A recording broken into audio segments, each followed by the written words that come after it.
Hello guys, കേരളത്തിലെ പ്രളയത്തിൽ നിന്നും സ്കിപ്പടിച്ച് ദുബായിലോട്ട് വന്നപ്പം ഇതുവരെ കാണാത്ത കൊടുങ്കാറ്റും പ്രളയമായിരുന്നു അവിടെ. ആഴ്ചയിൽ കിട്ടുന്ന ഒരു ഓഫിന് ഉറങ്ങി തീർക്കാൻ മനസ്സ് വരാതെ ചെറിയൊരു പർച്ചേസ് ചെയ്യുന്ന കൂടിയാണെന്ന്. കുറച്ച് ബ്രെഡ് ന്യൂട്ടലയും കഴിച്ച് പെട്ടെന്ന് തന്നെ റൂമിൽ നിന്ന് ഇറങ്ങി. അപ്പോൾ ഇത് ഞാൻ ഒറ്റയ്ക്കല്ല, നാട്ടിലോട്ട് ഈ മാസം പോകാനിരിക്കുന്ന ആകാംക്ഷ കയറി വരുന്ന അൽ മുബീനും ഉണ്ട്.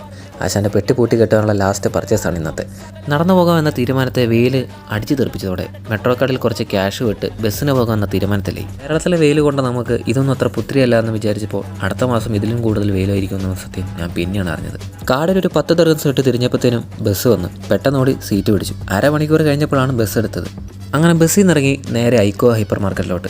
2 ഷൂ മേടിക്കണം, അതാണ് എൻ്റെ ലക്ഷ്യം. 2 കാലിലും 2 മോഡൽ ഷൂസ് ഇട്ട് കണ്ണാടിക്ക് മുന്നിൽ ഏതെടുക്കണമെന്ന് ചിന്തിച്ചുകൊണ്ടിരിക്കുകയാണ് ആശ. നല്ല ഓഫറിൽ ഒരുപാട് കളക്ഷൻസ് ഉണ്ടായിരുന്നു അവിടെ, ഷൂസിൻ്റെ കാര്യത്തിലാണെങ്കിലും ഡ്രസ്സിൻ്റെ കാര്യത്തിലാണെങ്കിലും. അങ്ങനെ അല്ലറ ചില്ലറ മറ്റ് പർച്ചേസും കഴിഞ്ഞ് നേരെ പുറത്തോട്ട്. നല്ല വെയിലതിനാൽ വീണ്ടും ബസ്സിന് പോകാം എന്ന തീരുമാനത്തിലോട്ടെത്തി.